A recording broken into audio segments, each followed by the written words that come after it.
नमो भगवते वासुदेवाय नमः। चिड़िया की कहानी। चार चिड़िया कार्तिक नहाई। एक ने कपड़ों का दान किया, दूसरे ने मूंग भात, तीसरे ने फलों का, चौथी ने सोने चांदी का दान किया। कार्तिक स्नान पूरा होने पर चारों चिड़िया मर गईं। उन चारों ने एक राजा के यहाँ चार लड़कियों का जन्म लिया। जिसने कपड़े दान दिए वह नित्य नई नई साड़ी पहने, जिसने खाने का दान दिया था उसे नित्य नए नए तरह के पकवान मिलते, जिसने फलों का दान किया था उसको नित्य तरह तरह के फल ही खाने को मिल जाते, जिसने आभूषणों का दान किया था उसे नित्य सुंदर सुंदर आभूषण ही मिलते, लेकिन किसी को दूसरी चीज नहीं मिलती थी। वे बड़ी परेशान थीं।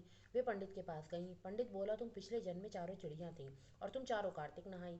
सो बाकी पुण्य के प्रभाव से तुमने राजा के यहाँ जन्म तो लिया, लेकिन तुमने किसी ने कपड़ा, किसी ने सोना चांदी, कोई ने फल दान किया और किसी ने खाने का दान किया था। सो तुम्हें अब नित्य वही वस्तुएं मिल रही हैं, इसलिए तो सब वस्तुओं का ही दान करना चाहिए। पटवारी की कहानी। दो सास बहुएं थीं। सास ने बहू से कहा कि जा दूध दही बेचा। बहू रोजाना दूध दही बेचने जाती। कार्तिक का महीना था। रास्ते में बहुत सी औरतें पटवारी की पूजा करती थीं।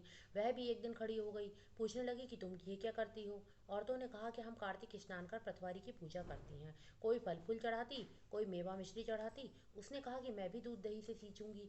वह रोजाना सारा दूध दही पटवारी पर चढ़ा आती। उसकी सास ने जब दूध के पैसे मांगे तो बहू ने कहा कि सेठ महीने में पैसे देगा। इस तरह कार्तिक का महीना पूरा बीत गया तो वह पटवारी पर गई। सब औरतें पूजा कर चली गईं। पटवारी ने पूछा कि क्या बात है। वह बोली, मैं अपनी सास को क्या कहूंगी, तुम मुझे भी तो कुछ दो। पटवारी ने कहा कि यहाँ से एक पत्थर ले जा और ओखरी में रख देना। उसने ऐसा ही किया। सास ने बहू से पैसे मांगे। बहू ने कहा, ओखरी में से ले लो। सास ने देखा तो वहां हीरे मोती जगमगा रहे थे। सास ने पूछा कि बहू तू ये कहाँ से लाई। तो बहू ने कहा, ना मैंने चोरी की न डाका मारा, मुझे तो पटवारी माता ने दिया।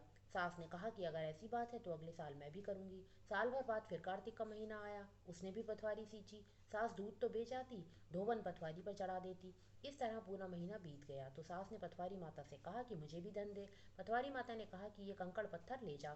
सास ने वहां से सारे कंकड़ पत्थर उठा लिए और ले जाकर ओखली में रख दिए। फिर बहू से सास ने कहा कि अब तू मुझसे पैसे तो मांग। बहू ने सास से कहा कि अपनी सास से कोई बहू पैसे मांगती होगी। सास ने कहा कि हाँ हाँ तू मांग ले। बहू ने कहा कि सासू जी पैसे दो। सास ने कहा आखिर ओखरी में से ले लो। बहू ने देखा तो वहाँ कीड़े मकोड़े रेंग रहे हैं। यह देख सास ने कहा कि तेरी पटवारी माता तो झूठी है, दो व्यवहार करती हैं। तुझे तो इतना धन दिया और मुझे कीड़े मकोड़े दिए। बहू बोली, जैसा जो करता है उसे वैसा ही मिलता है। जैसा सास ने किया सास को मिला, बहू ने किया और बहू को मिला। ओम नमो भगवते वासुदेवाय नमः।